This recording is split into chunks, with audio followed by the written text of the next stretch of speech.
The neoconservative movement in the Weimar Republic was an elitist political enterprise that sought to restore Germany to its original spiritual and worldly standing as leader of the former Holy Roman Empire of the German nation. Constituted of such intellectuals as Oswald Spengler, Arthur Müller von den Bruch, and Edgar Julius Jung, the newer conservatives aimed at destroying the foreign social political ethos of the Weimar Republic, which had been forced on Germany by the socialists. Most of the neoconservatives were members of the elitist clubs of the time, the Uni Club, founded by Müller von den Bruch, and its successor, the Herren Club, and were naturally opposed to all populist and liberal democratic systems. Of the neoconservatives, perhaps the most influential theorist and political activist was the Munich lawyer Edgar Julius Jung. Jung was not only a political thinker and propagandist, but also an active politician in the Weimar Republic, having begun his political career simultaneously with his legal practice soon after the First World War. Jung was born in 1894 in the Bavarian Palatinate and served as a volunteer in the war. After the war, he joined a Free Corps unit and participated in the liberation of Munich from the Bavarian Soviet Republic in the spring of 1919. Before the Franco-Belgian occupation of the Ruhr, 1923-25, Jung had completed his doctorate in law and began practice in Zweibrücken. His political activities during this time included organizing terrorist resistance activities against the Ruhr occupation and serving on the directory of the Deutsche Volkspartei. After the Ruhr crisis, Jung established himself as an attorney in Munich, where he lived until his death. Jung acquired renown through his several political writings in the Deutsche Rundschau, and his major political treatise, Die Herrschaft der Minderwertigen, whose second edition was published in 1930, was considered as a sort of Bible of neoconservatism. In January 1930, Jung joined the Volkskonservative Vereinigung, a right-wing party formed initially by 12 Reichstag deputies who had seceded from the Deutsche Nationale Volkspartei led by Hugenberg. Jung's attitude to the rising National Socialist Party of Hitler was lukewarm in spite of his admiration of the positive energies of the movement. Jung felt that the nation was being raised by Hitler as an idol to hypnotize the unenlightened masses, whereas a true conservative movement would have sought to elevate the masses through the sanctification of its leadership by a strongly established church. In other words, the National Socialists were not sufficiently free of the individualism which clings to every person so long as he does not derive his inspiration from the suprasensual, metaphysical, and religious sphere. The Conservative Party, however, were too divided to form a solid alternative to the nationalist forces, especially after a second secession from the Deutsche Nationale Volkspartei created another splinter party, the Konservative Volkspartei. Jung's attempt to impose his own brand of revolutionary conservatism on the Volkskonservative Vereinigung met with little success, and when the Deutsche Nationale Volkspartei and the Konservative Volkspartei joined forces in December 1930, the leadership of the new coalition was handed not to Jung, but to another, Paul Lejeune Jung. In the January of the following year, Jung and a few Bavarian conservatives formed the Volkskonservative Bewegung zur Deutsche Bewegung. However, Jung's refusal to cooperate with the more moderate conservatives like Heinrich Brüning and Treviranus in order to promote his own brand of revolutionary conservatism did not help his movement, which had lost virtually all political force by the spring of 1931. Jung had always maintained a superior attitude to Hitler's populism. However, when Hitler and the National Socialist Party gained massive victories in the state and regional elections of 24th April 1932, Jung seemed to welcome the legal accession of the Nazis to power. For although Jung was still apprehensive of the extremist tendencies of the National Socialists, he hoped that this legal process would obviate a forced seizure which would be a greater political debacle. Besides, the tide of Nazi enthusiasm in the country was unstoppable, and the Conservative alliance merely looked on helplessly as the NSDAP won a resounding victory in the Reichstag election of November 1932. Jung was surprised when Hitler shrewdly joined forces with the conservative Franz von Papen to form a coalition government in January 1933. When Papen was appointed vice-chancellor after Brüning, Jung wrote to Papen offering his services as a speechwriter and intellectual advisor. On the advice of his close associate Hans Haumann, Papen invited Jung to join his government in an advisory and organizational capacity.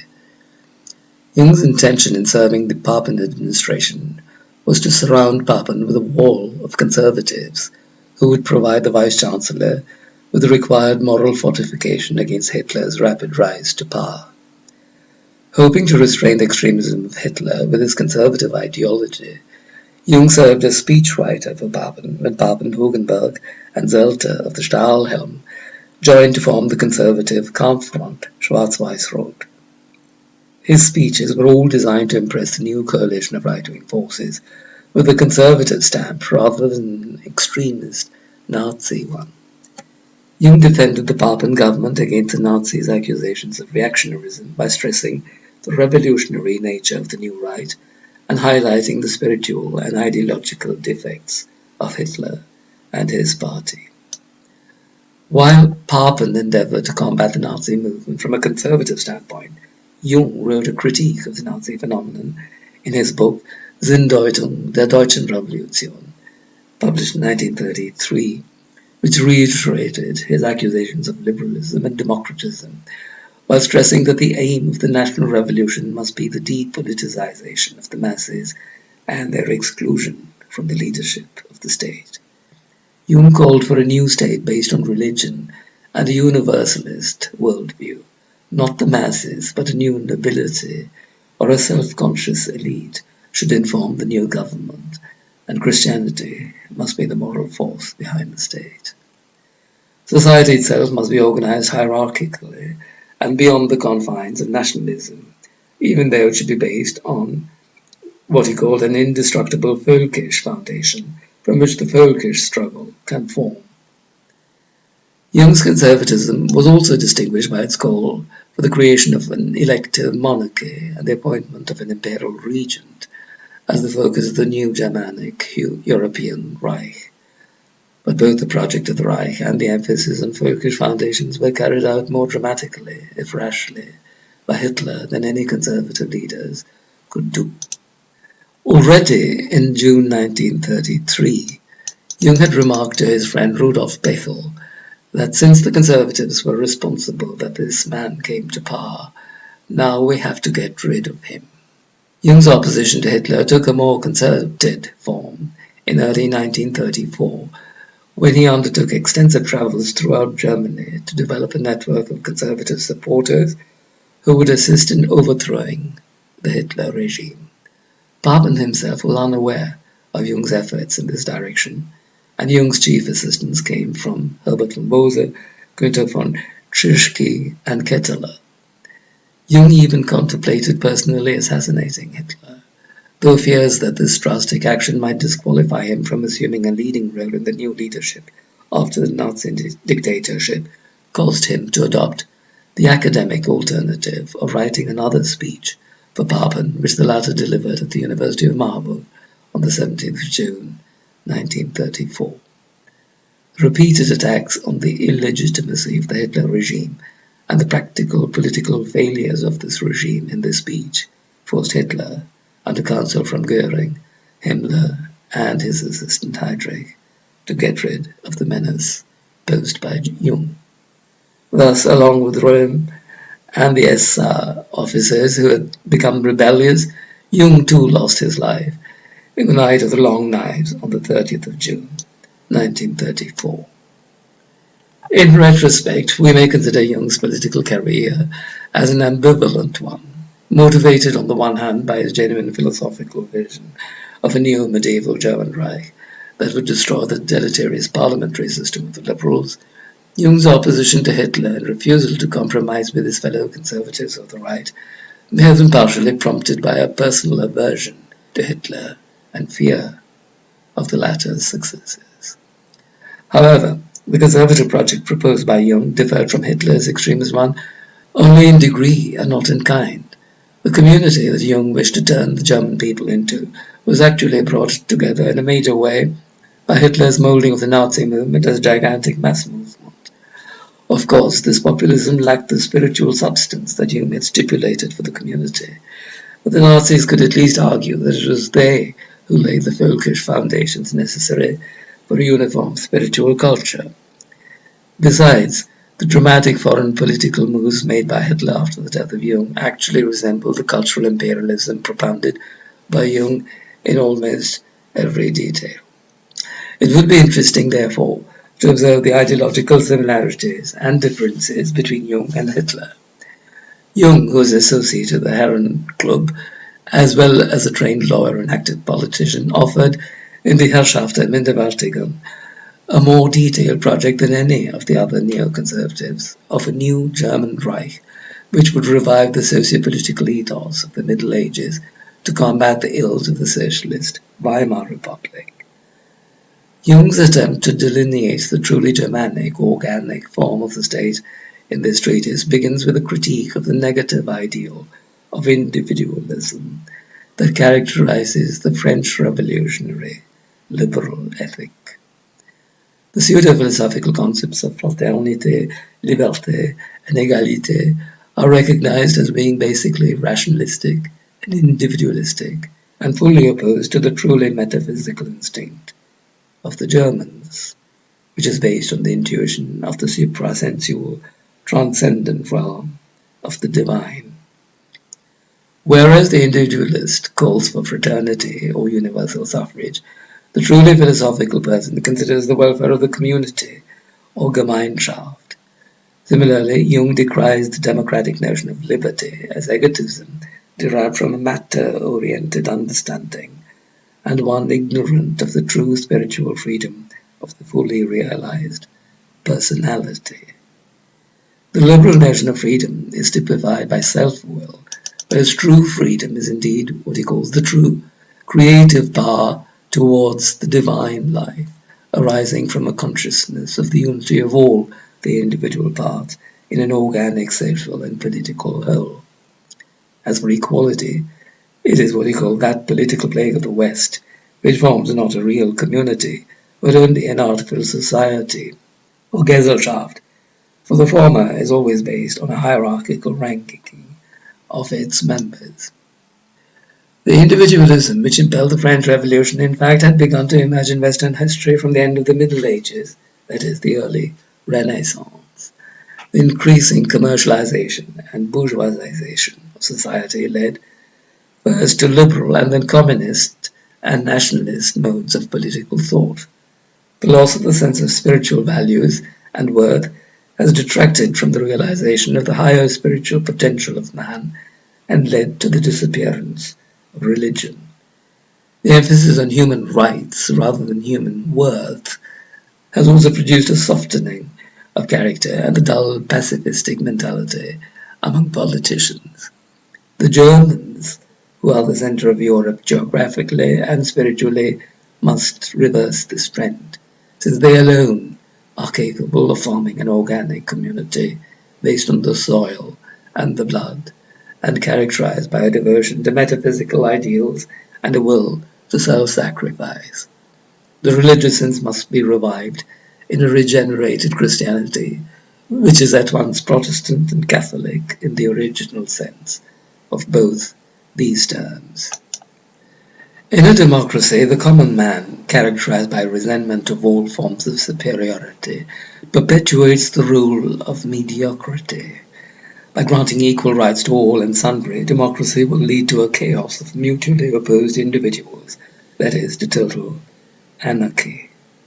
Self-interest takes the form of material interests, and economic values predominate to the extent that financial pirates manipulate the entire institution of democracy through political parties. The economic institutions of an aristocratic state are best constituted cooperatively, as they were in the Middle Ages. The functional differentiation of the members of a society which results from their natural inequality of men may make hard labour inevitable for the vast majority of the people, since this is a psychological fact of life. However, this fact is made tolerable by the sense of commitment that each member of the society has to his own work. Not money, but the production of value should be the real basis of all economic activity. Thus, even the political leaders of the corporate bodies will perform their offices without remuneration, unlike professional politicians. And if landed property is considered an appropriate qualification for a leader, it is only because, as he says, the independence of the rich man may even divert his concern for his person to a concern for the whole. The women's question, too, is to be considered from the perspective of the metaphysical organization of society. Women are not the equals of men, since their biological and spiritual constitution makes it impossible for them to be free from men. Their real significance in society is to fulfill the role of motherhood, which is vouchsafed to them, and not to deny their sexuality, as the so-called emancipated modern woman attempts to do. Jung does not stress race as a factor of national development as much as the folkish thinkers of the National Socialist movement, since eugenics seemed to him a materialization of racialism, which should be based on spiritual qualities and not on blood. But on this spiritual basis, even if not on that of biological purity, even Jung distinguishes the Jews as a deleterious race devoted to individualism and its social variants, liberalism and artificial collectivism.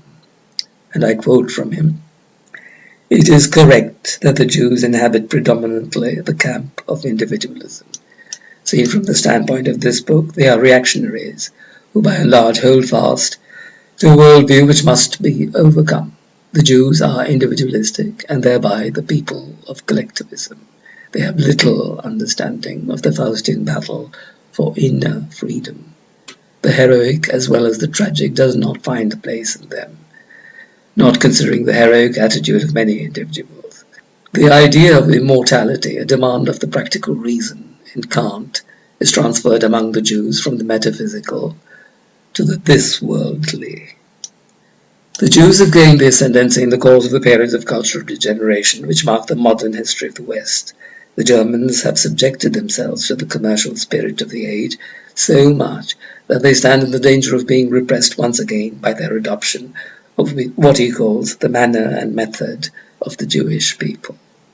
It is the duty of the nation to preserve the best type of races, even if mixed, and to deter the worst, and this can be accomplished only if the Germans themselves turn away from individualistic and collectivist ways of thought and develop their spiritual and organic capacities as a community. True conservatism is therefore the cultivation of the true spiritual worth of a people and the necessary destruction of worthlessness as a revolutionary prerequisite for the accomplishment of this goal. Culture is, according to Jung, the mediator between nature and God. The hallmark of true culture is therefore a truly religious worldview. Both Greek antiquity and the Christian Middle Ages were characterized by such an orientation.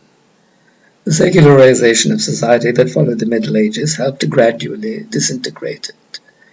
The culture of the following modern age of the Renaissance is therefore most remarkable when it arises from a protest against the prevailing trend towards degeneration. This, according to Jung, is true especially of the period of Luther and the Reformation, which gave rise to the supremely religious music of Bach. The German soul continued to find characteristic expression in the classicism, idealism, and romanticism of the following centuries, but the bourgeoisization of art and society proceeded simultaneously and was interrupted only in the writings of Nietzsche, who, in Jung's view, represents a return to the primal sources of German vitality. The 20th century offers more examples of decaying civilization in the form of the Dadaist, Expressionist, and New Objectivist art movements which inexorably transform art into mere entertainment. The most recent German protest against this downward inclination of the arts is to be found in the works of the poet Stefan Georg, who has indeed accomplished a renewal of the German language in his poetry. Jung pauses to consider the question of education as part of the foundation of culture, and immediately notes the erroneous emphasis on understanding-oriented humanism and technicalization in modern German education. He insists that this can be countered only by a focus on character and the formation of worldview in the education of young people.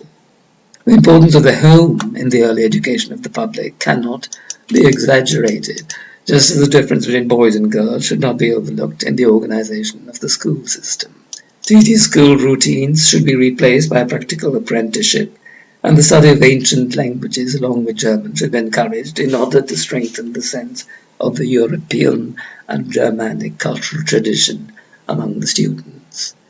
The state should not interfere in education, since the state as such is soulless, and it is useless for it to prescribe universal compulsory schooling. Rather, Jung sees more vitality in organic sense in the extracurricular movements which have recently gained in popularity in Germany, such as the sports movements and the defense service. The instruction of religious doctrine in schools is unquestionable, since the development of the suprasensual sense in the student is the prime prerequisite of the development of his personality. Jung considers the ideal state as a natural outcome of a well-organized society.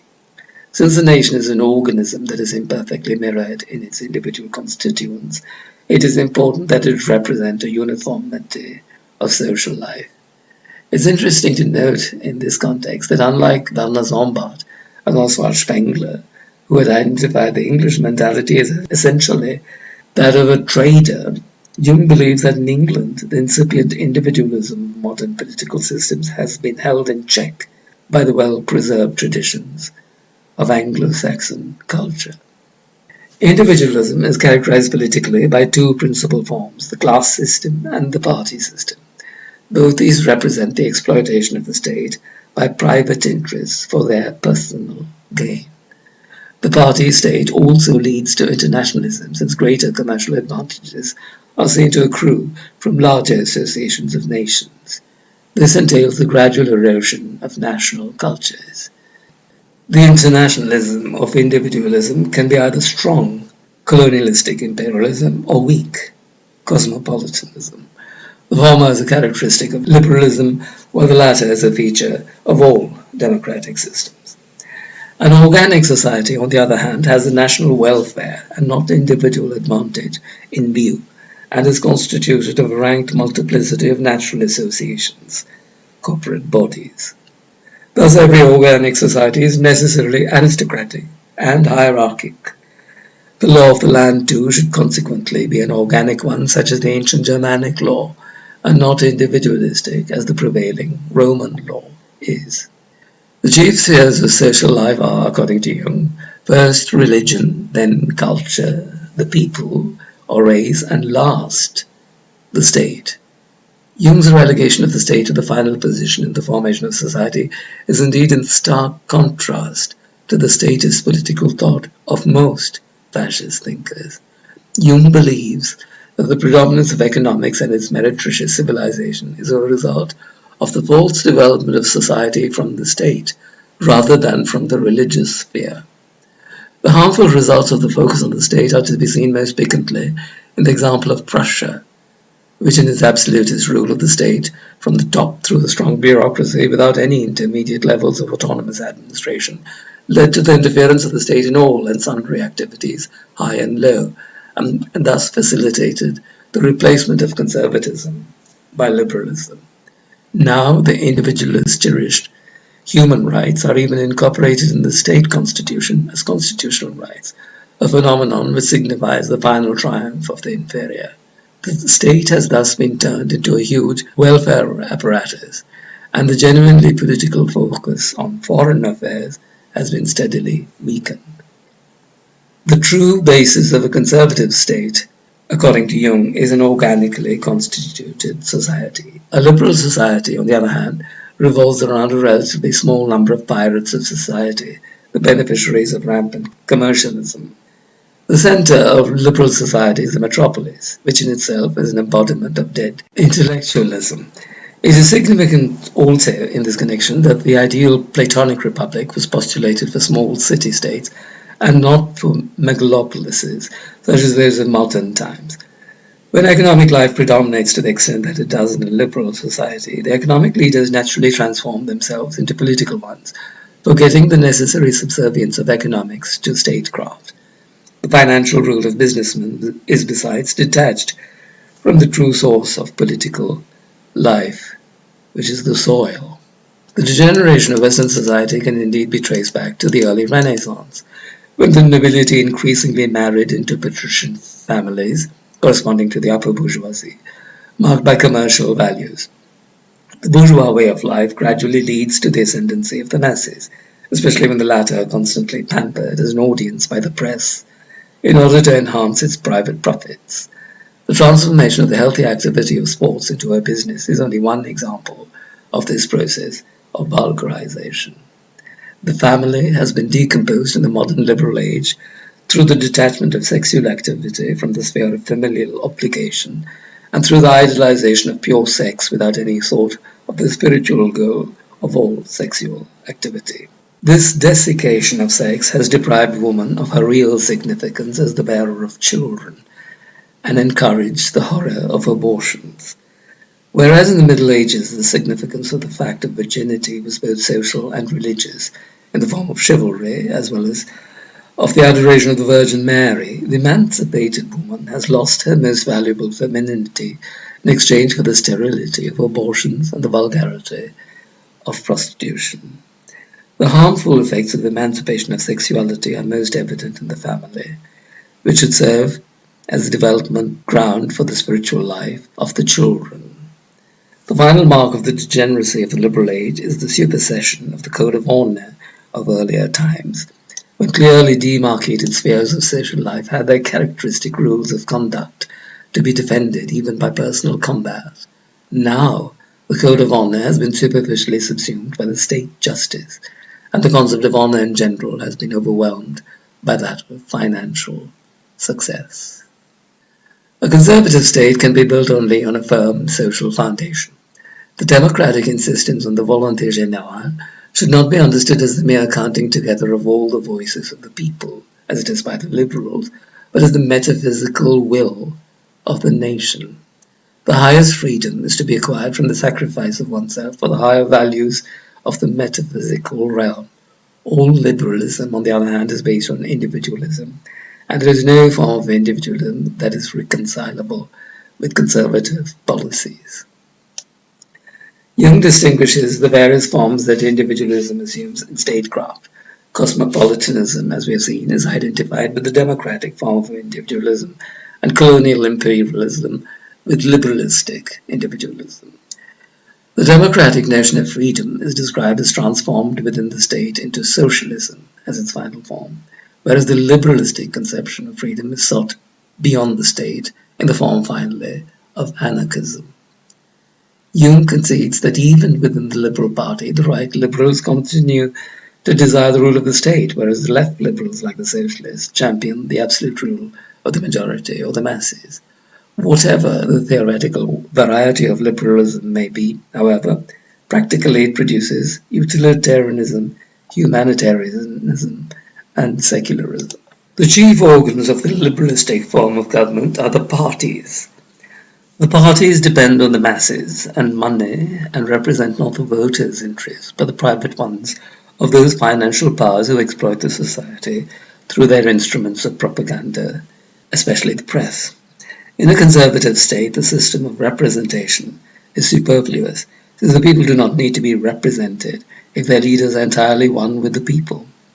In a bourgeois democracy, the financial powers, who have no spiritual qualification for leadership, assume the political rule of the country, and the exploitation and corruption of the masses proceed apace. The parliamentary system is geared to the domination of the state, and anyone desirous of doing so need only subscribe to party politics. Apart from the press, the bureaucracy is another means wherewith the parliamentary system takes control of the state. Bureaucrats are typically unqualified for the chief task of a state, namely foreign policy. Genuine political rule, on the other hand, is service with regard to a metaphysical or divine order. It is based on the notion of worth and presupposes a uniform spiritual belief in the community that it governs. Hegel's false historical philosophy has caused the absurd glorification of the state at the expense of the nation. Jung considers a combination of the bourgeois of the war generation who have turned against the liberal bourgeois values and the working class, insofar as it is relatively free of Jewish blood, as the strongest possible basis for the new vital community. The classification of the different orders of society is based on the spiritual, that is, religious and cultural aspirations of the nation. In this context, Jung stresses the cooperative mode of social formation, which conceives of professional orders not as collections of men belonging to the same job and endeavoring to improve their economic status, but as guilds of men with the same vocation, attending the obligations and code of honor appropriate to them. Within the professional orders, there will be a considerable degree of autonomous administration, and elections will be indirect. In the general administration of the state, there will be no need of intermediaries, and the municipalities will assume their natural importance in the administration of the state as the autonomous core cells of the nation. The political chambers too will not represent the people as masses, but will be constituted of the leaders of corporate bodies. The two-chamber system is to be preferred to the one-chamber one, since the lower chamber of the people may be assigned the task of supervision, while the upper aristocratic chamber legislates. The professional orders may send their delegates to the upper chamber. The system of delegation and of an indirect election within the corporate bodies themselves will remove the insidious influence of the press on the masses. The leadership of the state is not to be obtained through mechanical selection, but through organic growth and development. The system of elections in a democracy, which is instituted to periodically demonstrate the confidence of the people in the government, in fact betrays the lack of confidence of the led in their leaders. The mechanical way to democracy, that is through vote majorities, leads to anarchy, whereas an organic state will represent its democratic ethos through what he calls a faith in a social ethical minority standing far above, which embodies in itself the highest spiritual intellectual form of the state. In an organic state, thus, even democracy will manifest itself as an aristocracy, a Herrschaft der Besten, and not as a confusion of conflicting political parties. The true leadership of a nation must be vital, like the nation itself, not formal. Jung points to Paul de Lagarde's admiration of the lower gentry of England as the model of a ruling class. However, even though the aristocracy represent the highest form of service to the state and the organic wholeness of society, the existing nobility has lost its instinctive sense of mastery through adoption of individualistic ways. A new nobility will need to arise when what he calls a stratum forms itself in the life of the people, which develops anew the idea of the social whole and sets it up as an example. While the leaders will generally be characterized by their birth, education, and relation to the soil, the surest criterion of the entire ruling class is its commitment to society as a whole and to the duty of governing it. Leadership everywhere should be determined by the character of the aspirants to ruling positions, and even though the system of political rule may manifest itself as a dictatorship, it would not be a dictatorship merely from above, as in the nationalist systems. There will be a natural cooperation between the higher and lower orders into which an organic society is organized. The new Reich will, as a whole, be ruled as a well-disciplined The people have only one right: to be ruled well. and must look to the leader for direction, since he alone determines the actions of the led as well as those of his own. However, in spite of the almost unlimited power granted to the aristocracy by Jung, the latter will be an open one, insofar as qualified men from the public will also be allowed to join it once they have demonstrated excellence in social and economic activity, though those who are merely adept at party politics will be excluded. The new leaders will emerge through a graded rise from the municipal leadership to those of the higher orders of the state. The aristocracy of the new Reich will therefore be the truest form of democracy, since it will not be based on the foolish weight of numbers, but on the expression of the true will of the people, that is, of that social will directed towards the common, rather than the individual good. Although Jung generally agrees with the medieval Prussian forms of statecraft, he, like Constantin Franz before him, considered the Prussian hegemony since the time of Bismarck as a hindrance to the realization of a Großdeutsche Nation, or greater German nation, for it makes of the German Reich a mere Kleindeutscher Staat, a small German state. Like France too, Jung considers federalism to be the best form of constitution for the Reich, though this does not mean dismantling Prussia into lifeless provinces, but rather the encouragement of every part of the German lands to thrive in an organic manner under the banner of the Reich. Economics should always serve the state and never attempt to rule it. Economics should be considered a service to the community and not a means of amassing private profits. The true basis of a national economy is the soil and blood of the people. Thus, world economy is a mistaken notion, and based on the false standard of gold ruling the world markets. America's imperialism, through its exploitation of the world's gold supplies, is a case in point. International capital destroys genuine life, that of the soil-grown national cultures. The phenomenon of international economics is also synonymous with Jewry, which has no roots in the soil of European nations. The state should not rule the economic life of the nation, which should maintain its autonomy, for the economic interference of the state inevitably leads to the economization of the state itself. As for the bureaucracy, it is a mere support of the state and should not interfere in economic activity any more than the state does. In every economic activity, not money, but the value-creating powers of the personality should be stressed. In the current situation, the economy is exclusively impelled by the desire for profit, to the extent that needs are artificially created by the tawdry means of advertising. Entrepreneurs are not to be treated with suspicion as in the socialist system, but as significant constituents of the society, insofar as they create values and cooperate with the workers in economic activity geared to the benefit of the whole. Workers, too, must be granted some landed property, so that their sense of being rooted in the soil is strengthened, along with their sense of satisfaction in their work. The question of property is in fact falsely handled at present, since the vital importance of landed property is subordinated to that of depersonalized mobile possessions. Wages should be directed at the performance of the workers, since the personality is thereby emphasized. The existing system of social insurance is by and large designed to foster the inferior sections of society. Industries too must be rewarded and punished according to their respective performances. Industries serving essential needs should be supported, whereas those serving luxuries are to be suspended. All property and capital should be considered as a fief, a duty, and never detached from the enterprise and made independent as in the case of the stock exchange. Such ideal conditions of economic enterprise are to be found most easily in corporate bodies. Even trades unions should be transformed into professional orders. True economic education, or education of the thrifty conduct of the nation, is necessary for the nation's progress.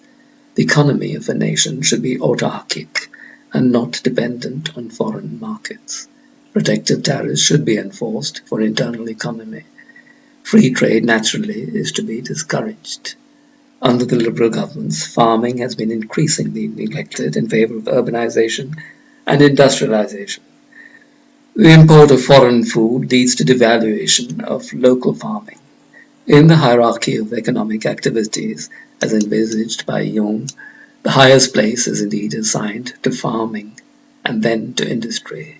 Business, which feeds parasitically on manual labor, comes last, since it has little or no value-producing potential. The free professions, on the other hand, which contain the creative scientists and scholars, are circles rich in personality values. The taxation of these professions should be as mild as possible, since it is unnatural to chastise the performance of precious intellectual work. In general, taxation should be focused more heavily on consumption than on incomes of property, since the principle of taxation should be not envy but recognition of service to the social totality. Tax bodies too, like the administration, should be autonomous and distributed variously among the municipalities, provinces, and counties. The inequality of individuals also betokens on a larger political scale the inequality of nations. While individualism considers nations in terms of economic internationalism and colonial imperialism, the organic nation organizes them in a federalistic or autonomous manner, with leadership granted to the most spiritually advanced nation, as Germany is superior to all others in its metaphysical quality. It should conduct the spiritual revival of Europe. In this regard, Jung is similar to a number of other German nationalist thinkers, from Fichte and Chamberlain to Müller van den Bruch and the National Socialists, who insisted that it was the duty of Germany to ennoble the world. Jung's foreign policy is directed like the rest of his political project by the difference between individualism and concern for the national community.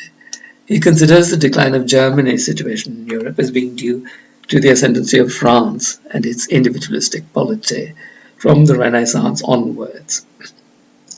The remedy for Germany's lost glory in Europe is the restoration of its people to the center of the political life of the continent on a federative basis. The European Federation must be ruled by Germany, exactly as in the medieval Holy Roman Empire of the German nation. Projects put forward at the time by other federalists are inadequate, since they are based on a blind desire for equality and freedom, so that they only seek to transform the whole of Europe into a gigantic mass democracy.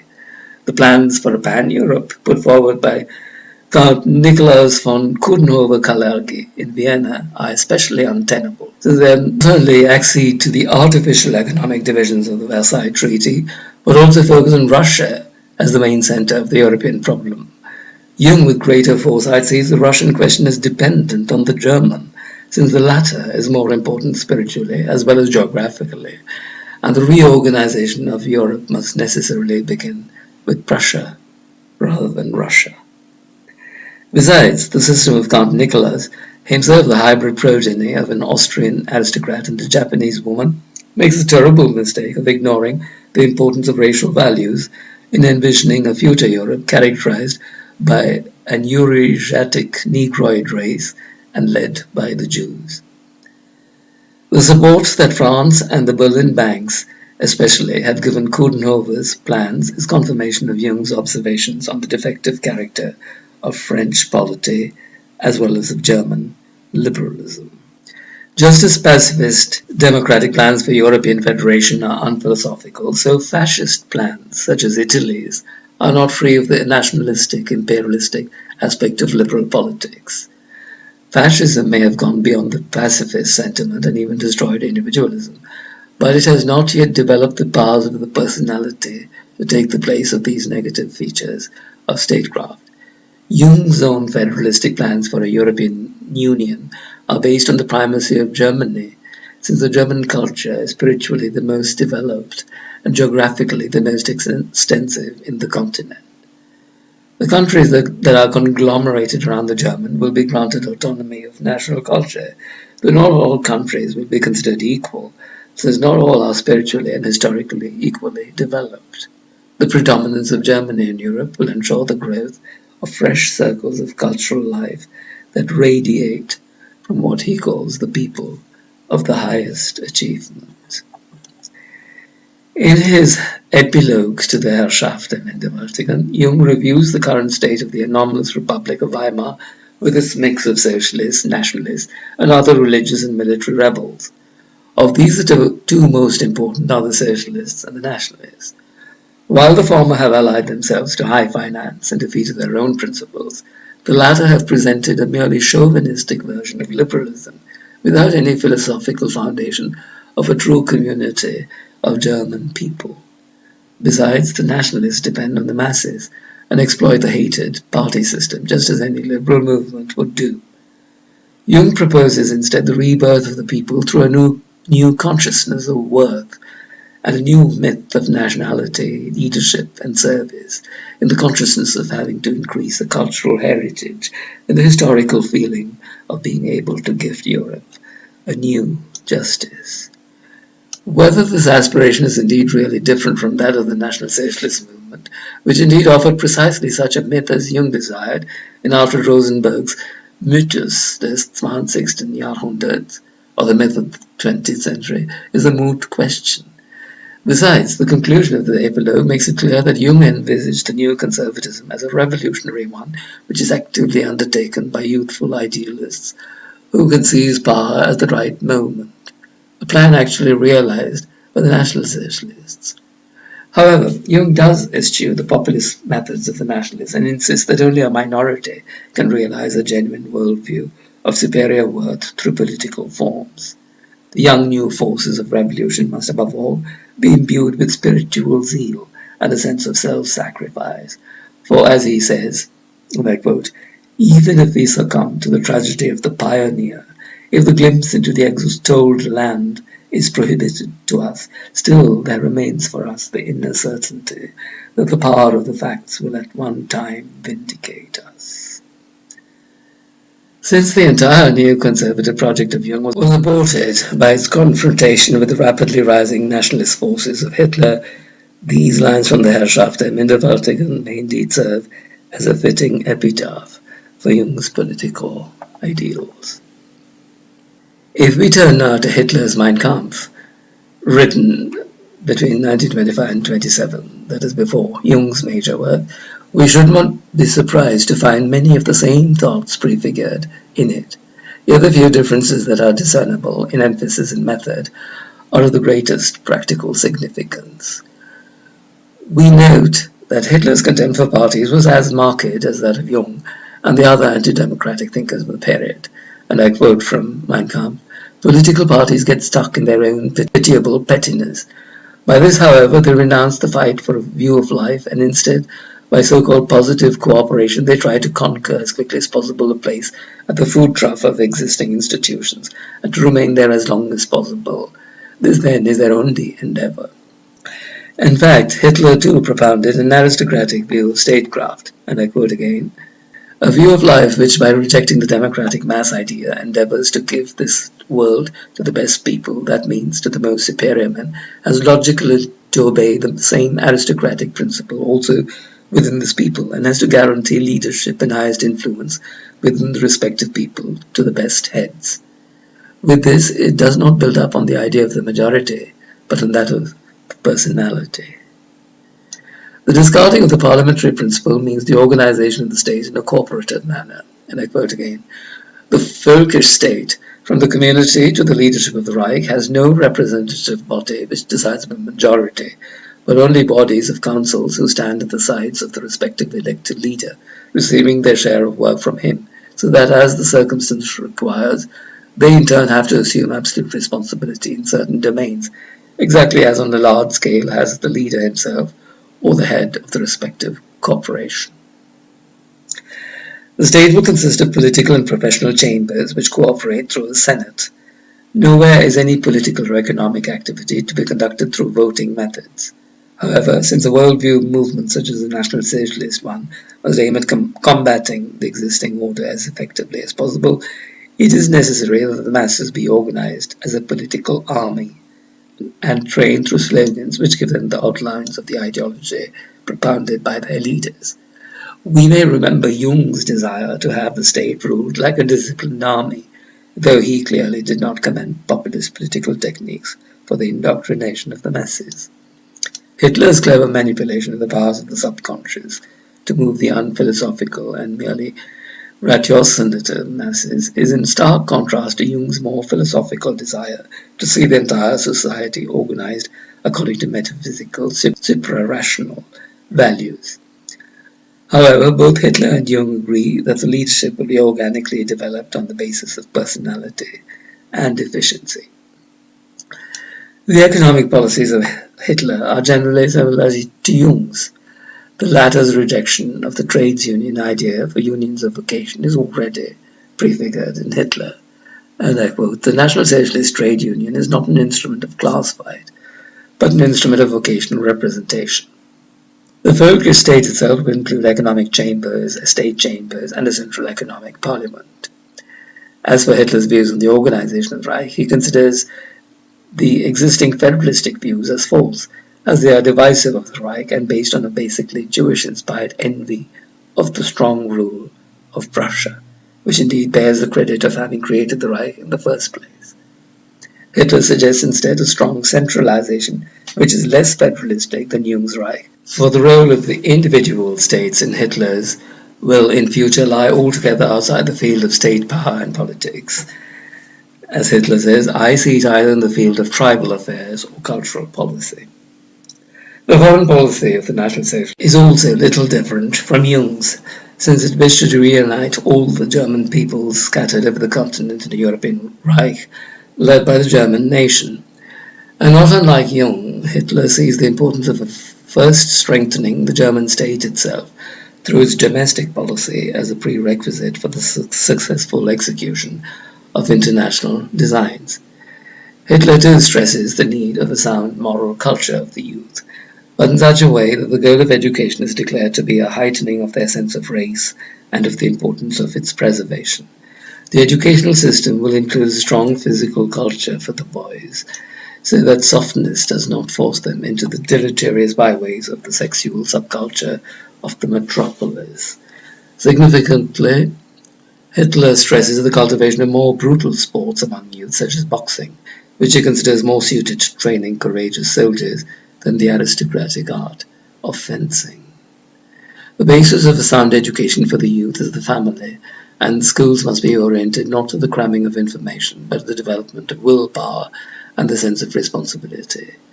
Marriage must be re-emphasized as the means to the propagation and preservation of the species and the race. Prostitution must be fought by the encouragement of early marriages, especially for the man. Women will be considered only as state subjects until they are married, when they will attain the status of state citizen. State citizenship is granted only to German men who have undergone military service and sworn allegiance to the national community. The decay of morals must be stopped forthwith, and therefore Hitler proposes a cleaning up of our culture. Theatre, art, literature, movies, the press, bill posters, and window displays must be cleaned of the symptoms of a rotting world and put into the service of a moral idea of state and culture.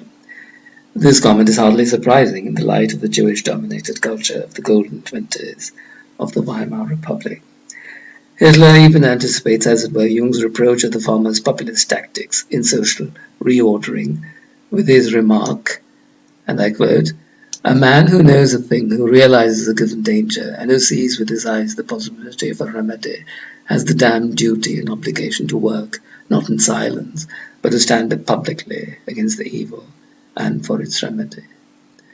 The need to instill the new racial and nationalist sentiment in the youth resulted in the Nazis' increasing discouragement of confessional schools, both Protestant and Catholic, in the country.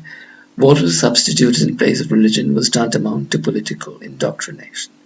However, the crucial criticism made by Jung of the lack of a religious worldview in the Nazi movement is actually answered, at least partially in advance, by Hitler's account in Mein Kampf of the impotence of religious faith if not clearly drawn out for practical idealistic purposes from the metaphysical sphere in which it reposes. As he says, "Every view of life, though it may be right 1,000 times and of the highest value to mankind, will remain without importance for the practical working out in detail of a nation's life, unless its principles have become the banner of a fighting movement. which in turn will be a party until its effects have fulfilled themselves in the victory of its ideas, and its party dogmas now form the new basic state principles of the people's community. As regards the bedeviled question of the Jews, Jung's racialism was apparently not materialistic as that of the National Socialists, insofar as he did not propose a total exclusion of the Jews from the social life of Germany and Europe. But having himself identified the individualistic nature of the Jews as the chief opponent of the organic Germanic worldview in his Herrschaft and Minderwertigen, it would be anomalous for Jung to object to Hitler's anti-Semitic stance. Of course, the latter took on an increasingly more stringent form, especially during the war, but at least until the Nuremberg Laws of 1935, Hitler's treatment of the Jews was not opposed to Jung's own view of the Jews and their effects on German society.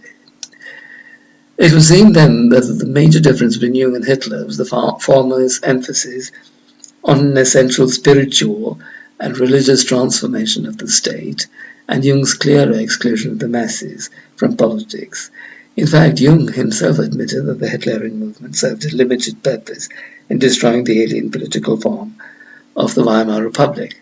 However, he ultimately considered Hitler's methods as unsuited to creating the new nobility of the organic state that he himself envisaged. We may supplement our study of Jung's relation to Nazi ideology by considering the views of the chief Nazi ideologue, Alfred Rosenberg. In general, the political ideals of Rosenberg, like those of Hitler, are characterized more exclusively by the primacy of race and racial honor as the foundation of the new state than those of Jung were. For example, Rosenberg transforms the ideal of freedom so important in conservatives from Fichte to Jung into a race-bound ideal.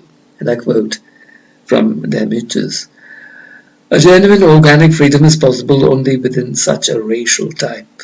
Freedom of the soul, like freedom of personality, is always form. Form is always plastically limited. This limitation is racially conditioned. This race is, however, the external form of a certain soul." Rosenberg's emphasis on the blood and the soil leads him to denounce the Jewish urbanistic mercantilism of the present day and to call for a return to the original agricultural ethos of the German people. Rosenberg's deprecations of the cancerous commercialism of the liberal age, the rule of international capital through the gold standard, the dictatorship of the stock exchange are also similar to Jung's arguments in the Herrschaft and Minderwertigen. Clearer than Jung's general appeals to neo-medievalism, however, is Rosenberg's identification of the first characteristic formation of the German state in the feudal system of the Teutonic Middle Ages.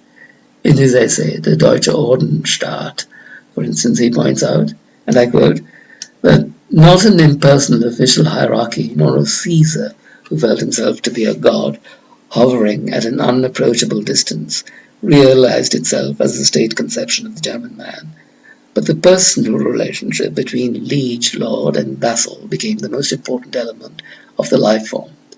Wherever this relationship was alive, wherever a relationship of a personal oath and duty existed, there was Germany strong. Where, however, abstract theories began to rule, there was Germany inwardly worn down. The same close association and devotion that prevailed between the medieval duke and his subjects is to characterize the relationship between the Führer of the modern nationalist movement and the people. Neither a monarchy nor a republic, the new state will be what he calls the state of the German order.